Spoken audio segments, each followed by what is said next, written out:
तो कहानी के शुरुआत में हम एक वार के दौरान डैन और उसके साथियों को पानी में गिरते हुए देखते हैं। यहाँ से 28 साल पहले की एक कहानी बताई जाती है, जहाँ डैन एक हाई स्कूल में बायोलॉजी का टीचर होता है। डैन अपने वाइफ एमी और अपनी बेटी मुरी के साथ रहता है। डैन को आर्मी रिसर्च लैब में काम करने का इंटरेस्ट होता है, इसलिए उसने army research lab job apply किया होता है, जिसका आज ही के दिन इंटरव्यू है। डैन अपने घर जाता है। आज उसके घर में क्रिसमस पार्टी होती है। तभी डैन एमी को इंटरव्यू के बारे में बताता है, जिस पर एमी उस पर गुस्सा होती है, क्योंकि वह चाहती है कि डैन आज के दिन उसकी फैमिली के साथ स्पेंड करे। साथ ही एमी बताती है कि तुम्हारे पिता ने मूरी को क्रिसमस कार्ड भेजा है, जिससे डैन को गुस्सा आ जाता है, क्योंकि वो अपने पिता से नफरत करता है। असल में उसके पिता ने उसे छोड़ दिया था। तब से ही डैन उनसे बात नहीं करता है। इसके बाद डैन अपने इंटरव्यू के लिए जा ही रहा होता है, जिस दौरान उसे कॉल से पता चलता है कि उन्होंने उसको रिजेक्ट करके वो जॉब किसी और को दे दी है। डैन को बहुत गुस्सा आता है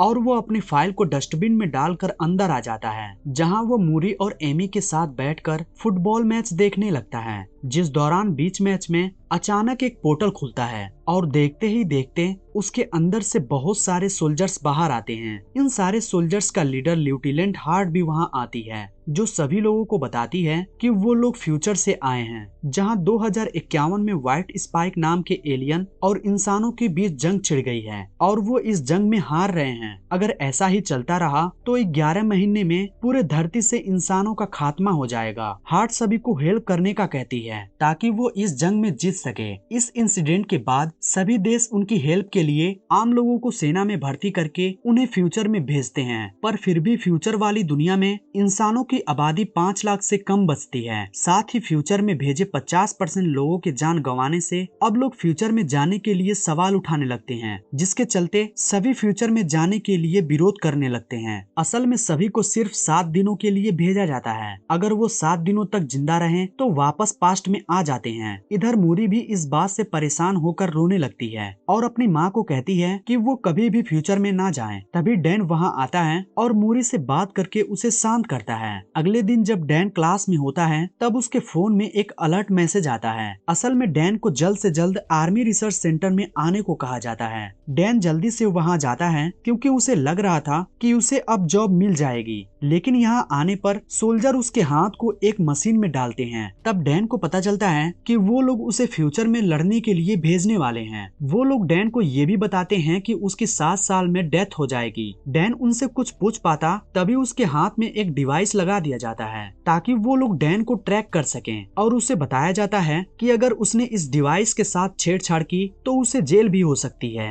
अब डैन को 24 घंटे के अंदर अपने पर्सनल काम निपटाने को कहा जाता है, क्योंकि उसके बाद उसे जंग के लिए ट्रेन किया जाएगा। ये सब डैन के मर्जी के बिना हुआ था, पर अब वो कुछ भी नहीं कर सकता था। तभी हम एमी को देखते हैं, जो कि एक थेरेपिस्ट है और फ्यूचर से वापस आए लोगों की काउंसलिंग करती है। इसके बाद वहाँ डैन आता है और एमी को बताता है कि उसे 2051 में भेज रहे हैं। एमी जानती थी कि वहाँ से वापस आना मुश्किल है, इसलिए वो डैन को वहाँ जाने से मना करती है, जिस पर डैन बताता है कि उन्होंने उसके हाथ पर ट्रैकर लगा दिया है, इसलिए अब चाह कर भी वो कुछ नहीं कर सकता। जिस पर एमी डैन को उसके पिता की हेल्प लेने को कहती है, क्योंकि सिर्फ उसके पिता ही उस डिवाइस को बाहर निकाल सकते हैं। इसके बाद वो अपने पिता के पास जाता है, जहां उसके पिता डिवाइस को निकालने के लिए तैयार हो जाते हैं, पर पुरानी बातों को याद करते हुए दोनों के बीच बहस होने लगती है। इसलिए डैन गुस्से में उस डिवाइस को निकलवाए बिना ही वहां से चला जाता है। एमी को बताता है कि उसे जंग लड़ने जाना ही पड़ेगा। ये जानकर एमी बहुत रोती है, पर डैन उसे प्रॉमिस करता है कि वो 7 दिन में वापस आ जाएगा। जिसके बाद वो मूरी को अलविदा कहता है और वहाँ से रिसर्च सेंटर चला जाता है। यहाँ डैन के साथ कई लोग फ्यूचर में जाने वाले थे।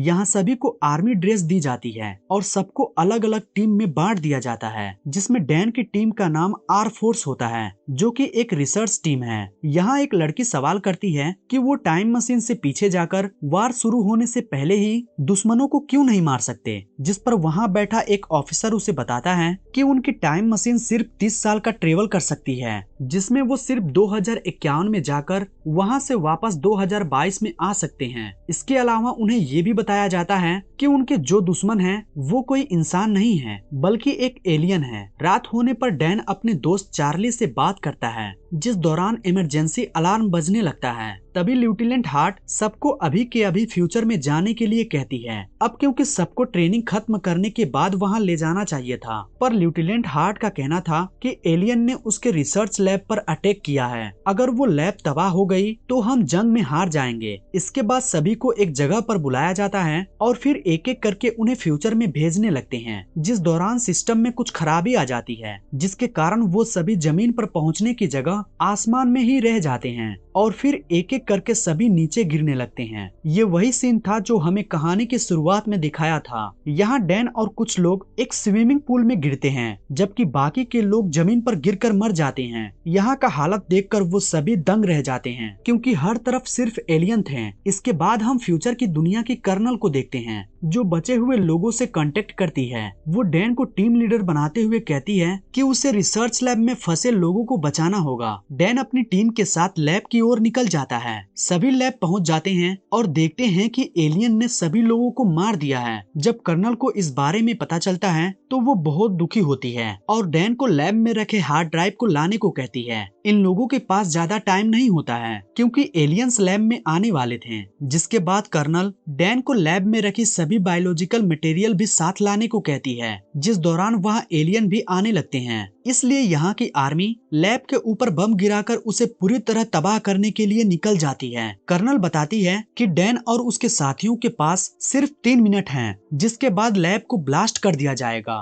पर जब वो लोग लैब के बाहर जा रहे होते हैं तभी एलियन उन पर अटैक कर देते हैं। ये एलियंस बहुत ही ताकतवर होते हैं और उन पर गोलियों का कोई भी असर नहीं होता है। एलियंस के अटैक में डैन के कुछ साथी मारे जाते हैं। अब जैसे ही बचे हुए लोग लैब से बाहर आते हैं तब वहाँ बहुत सारे एलियंस आने लगते हैं और उन लोगों का पीछा करने लगते हैं। इस बीच वहाँ आर्मी आ जाती है, पर एलियंस उन्हें जान से मार डालते हैं। कोई रास्ता न दिखने पर डैन और बाकी के लोग एलियंस पर शूट करने लगते हैं। थोड़ी ही देर बाद वहाँ बम गिराया जाता है, जिससे बहुत ही बड़ा ब्लास्ट हो जाता है, जिससे सभी एलियन मारे जाते हैं। साथ ही इस ब्लास्ट के कारण डैन के कई साथी भी मारे जाते हैं और कई घायल हो जाते हैं। अब जैसे ही डैन की आंख खुलती है तो वो एक कैंप में होता है। यहाँ पता चलता है कि डैन का दोस्त चार्ली ही बचा था। जब वो दोनों कैंप के बाहर आते हैं तो उन्हें अपनी टीम का एक आदमी और दिखता है, जिसका नाम डोरियन है। डोरियन फ्यूचर में तीसरी बार आया था, इसलिए डैन उनसे पूछता है कि क्या तुम मरने से नहीं डरते हो, जिस पर डोरियन बताता है कि उसे कैंसर है और वो सिर्फ 6 महीने जीने वाला है, इसलिए उसे अपने तरीके से बची हुई लाइफ जीनी है और घर पर रहने से अच्छा है वो लड़कर मरना चाहता है। इस दौरान वहाँ 2 सोल्जर आते हैं जो डैन को अपने साथ आने को कहते हैं, जबकि डोरियन और चार्ली को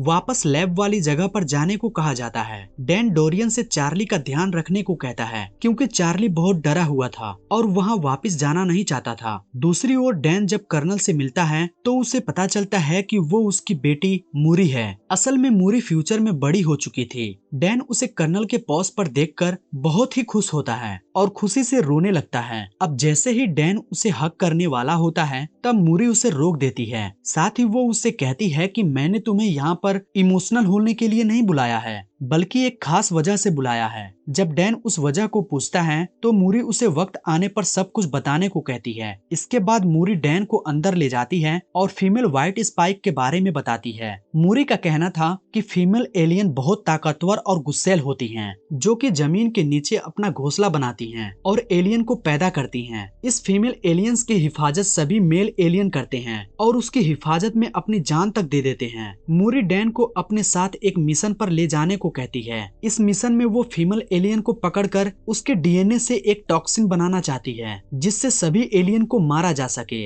असल में सभी अब तक मेल एलियन को मार रहे थे, लेकिन फीमेल एलियन को मार पाना मुश्किल था। अगर फीमेल एलियंस मारी जाएं, तो फिर और एलियंस पैदा ही नहीं होंगे और बचे हुए एलियंस को मारकर वो दुनिया को बचा लेंगे। इसके बाद वो सभी उस जगह पर जाते हैं जहाँ फीमेल एलियन जमीन के अंदर रहती है। इस जगह पर जाकर मूरी डैन को ऊपर ही रहने को कहती है और वो नीचे आकर फीमेल एलियन को पकड़ने लगती है। ये एलियन बहुत ही ताकतवर होती है और वो अपने मेल एलियन को आवाज लगाकर उन्हें बुलाने लगती है। कुछ ही देर बाद वहाँ बहुत सारे एलियंस आने लगते हैं। ये देखकर डैन अपनी बेटी को बचाने के लिए नीचे उतर जाता है। आखिर में उस एलियंस को पकड़ लिया जाता है और फिर उसे हेलीकॉप्टर से सेंटर में भेज दिया जाता है। पर तभी वहाँ कई एलियंस आ जाते हैं, जिसके अटैक से काफी सोल्जर्स मारे जाते हैं। इधर डैन और मूरी आर्मी की एक कार में बैठ जाते हैं जहाँ डैन कार को ड्राइव करता है और मूरी एलियंस पर शूट करती है। इसके बाद वो दोनों एक बीच पर पहुंच जाते हैं जहाँ एक भी एलियन नहीं था। इधर मूरी डैन से गुस्सा होकर पूछती है कि वो हेलीकॉप्टर से नीचे क्यों आया, जिस पर डैन कहता है कि तुम मेरी बेटी हो और तुम्हें खतरे में देखकर मैं चुप कैसे बैठ सकता था। यहाँ मूरी डैन को बताती है कि मैं जब 12 साल की थी तब तुम मुझे और मेरी माँ को छोड़कर चले गए थे और फिर कुछ सालों बाद तुम्हारी डेथ हो गई। यही कारण था कि मूरी अभी तक डैन को देखकर खुश नहीं थी। मूरी को रोता देखकर डैन बहुत दुखी होता है। उसे समझ में नहीं आ रहा था कि उसने आखिर पास्ट में अपनी फैमिली को क्यों छोड़ा। थोड़ी ही देर बाद वहाँ हेलीकॉप्टर आता है और समुद्र के बीच बने आर्मी सेंटर में ले जाता है। इस जगह को इतना खास बनाया गया था कि कोई भी एलियन वहाँ न आ सके। इस जगह पर ही उस फीमेल एलियन को रखा गया था। मूरी उसका ब्लड सैंपल लेकर उसका डीएनए निकालती है। डीएनए चेक करने पर उसे पता चलता है कि अभी उसे कई सैंपल लेकर हजारों टेस्ट करने होंगे, तब जाकर एक टॉक्सिन बनेगा। इस टॉक्सिन बनने के बाद वो सभी एलियन को आसानी से मार सकेंगे। मूरी सभी डीएनए सैंपल्स पर काम करती है और उसे अभी तक परफेक्ट डीएनए सैंपल्स नहीं मिला था। ये सैंपल सिर्फ 60% और 50% तक ही सीमित होते थे। मूरी पूरी रात जागकर सैंपल टेस्ट करती है पर अभी तक उसे कोई अच्छा रिजल्ट नहीं मिलता है। इसके बाद वहाँ डैन आता है और मूरी को रेस्ट करने को कहता है। आज ही के दिन डैन को यहाँ 7 दिन हो चुके थे, इसलिए अब उसे वापस 2022 में जाना था। डैन मूरी से पूछता है कि आखिर उसने उसे यहाँ क्यों बुलाया था, जिस पर मूरी कहती है कि अगर ये टॉक्सिन बन गया तो इसे अपनी दुनिया में वापस ले जाना तुम्हारा काम है, क्योंकि यहाँ और टॉक्सिन बनाने में काफी वक्त लग जाएगा, पर जब तुम इसे लेकर अपनी दुनिया में जाओगे तो इसे बनाने के लिए काफी वक्त होगा। जब ये टॉक्सिन बन जाएगा तो वो अपनी दुनिया में वार को शुरू होने से रोक सकते हैं। इसी दौरान उन्हें एक डीएनए सैंपल टॉक्सिन 100% होते हुए दिखता है। तभी वो फीमेल एलियन जाग जाती है और जोर जोर से चिल्लाने लगती है, जिसकी आवाज सुनकर सभी मेल एलियंस वहां आने लगते हैं। इनकी तादाद इतनी थी कि सबको मारना मुश्किल था। एलियंस बुरी तरह सोल्जर्स को मारने लगते हैं। वहीं डैन और मूरी एक साथ होते हैं, जिस दौरान मेल एलियंस उस फीमेल एलियन को आजाद कर देते हैं। अब डैन को जल्द से जल्द उस जगह पर पहुंचना है जहां से वो वापस 2022 में जाएगा, लेकिन इस जगह पर काफी एलियन आ चुके थे। दोनों उन्हें मारते हुए आगे बढ़ते हैं कि तभी फीमेल एलियन मूरी को अटैक करके उसे घायल कर देती है। इसके बाद डैन मूरी को लेकर आगे बढ़ता है। तब टाइम ट्रेवल मशीन ऑन हो जाती है। यहाँ मूरी डैन से माफी मांगती है और कहती है कि मैं भी तुमसे बहुत प्यार करती हूँ। डैन अपनी बेटी को भी पास्ट में ले जाना चाहता था, इसलिए वो उसके पास ही बैठ जाता है, पर तभी वहाँ फीमेल एलियन आ जाती है और मूरी को पकड़ लेती है। डैन उसे बचा पाता इससे पहले ही टाइम मशीन द्वारा उसे 2022 में भेज दिया जाता है। यहाँ डैन के साथ साथ चार्ली, डोरियन और बाकी के कुछ लोग भी आए हुए थे। डैन ल्यूटिलेंट हार्ट को वो टॉक्सिन देता है और बड़ी मात्रा में बनाकर फ्यूचर में भेजने को कहता है, जिस पर ल्यूटिलेंट हार्ट बताती है कि अब जंप लिंक बंद हो गया है, यानी कि अब उस टाइम मशीन का यूज नहीं कर सकते हैं, इसलिए वो ये वार हार गए हैं। जिसके बाद डैन अपनी वाइफ से मिलता है। डैन फ्यूचर में मूरी की डेथ को लेकर बहुत दुखी था। जब वो घर आकर मूरी को देखता है तो उसे गले लगा लेता है और रात भर उसके रूम में ही बैठा रहता है। जिसके बाद एमी उसके पास आती है। तब डैन उसे फ्यूचर की मूरी के बारे में बताता है। अब डैन फ्यूचर में होने वाले वार को रोकने के लिए कुछ करने का सोचता है, इसलिए वो सबसे पहले डोरियन के पास जाता है और उससे एलियन का नेल मांगता है, जो कि डोरियन ने फ्यूचर में जाकर अपने पास रख लिया था। इसके बाद वो दोनों उस नेल को लेकर चार्ली के पास जाते हैं। चार्ली उस नेल पर रिसर्च करता है तो उसे पता चलता है कि उनके नेल्स पर ज्वालामुखी की राख लगी हुई है। चार्ली बताता है कि ये राख चाइना में फटे ज्वालामुखी की राख है। तब डैन कहता है कि ल्यूटिलेंट हार्ट ने बताया था एलियंस का पहला हमला रसिया में हुआ था, फिर उनके नेल्स में चाइना की ज्वालामुखी की राख क्यों है। तभी डैन को उनका एक स्टूडेंट याद आता है जो कि ज्वालामुखी टॉपिक के बारे में बहुत कुछ जानता था, इसलिए वो तीनों उसके पास जाते हैं, जहाँ स्टूडेंट बताता है कि आज से 1000 साल पहले चाइना में ज्वालामुखी फटा था, जिसकी लहरें रसिया तक पहुँच गई थी और फिर वो राख में बदलकर वहीं पर जम गई थी। फिर कुछ समय बीतने के बाद उस जगह बर्फ से ढक गई। ये सब जानने के बाद वो समझ जाते हैं कि जरूर जरूर कोई एलियन शिप आई होगी और फिर बर्फ ढकने के कारण वो वहीं दब गए होंगे, जो कि 2051 में बर्फ पिघलने के बाद धरती के ऊपर आ गए। जिसके बाद डैन और चार्ली डिफेंस ऑफ सिक्योरिटी के पास जाकर उन्हें सारे थ्योरी बताते हैं और रसिया जाकर सभी एलियंस को वार के पहले ही मारने को कहते हैं, लेकिन वो उन दोनों को थ्योरी पर यकीन नहीं करता है, इसलिए उसका साथ देने से मना कर देता है। इसलिए वो तीनों खुद ही वहां जाकर उस एलियन को मारने का सोचते हैं। अब डैन अपने पिता से हेल्प मांगने के लिए जाता है क्योंकि उनके पास प्लेन था। डैन अपने पिता को सारी बात बताता है और कहता है कि उन एलियंस को मारने के लिए रसिया के ग्लेशियर पर जाना होगा, जिसके लिए उसे उनके प्लेन और एक पायलट की जरूरत है। डैन के पिता उसकी बात मान जाते हैं और साथ चलने के लिए रेडी हो जाते हैं। इसके अलावा डैन ल्यूटीलैंड की मदद से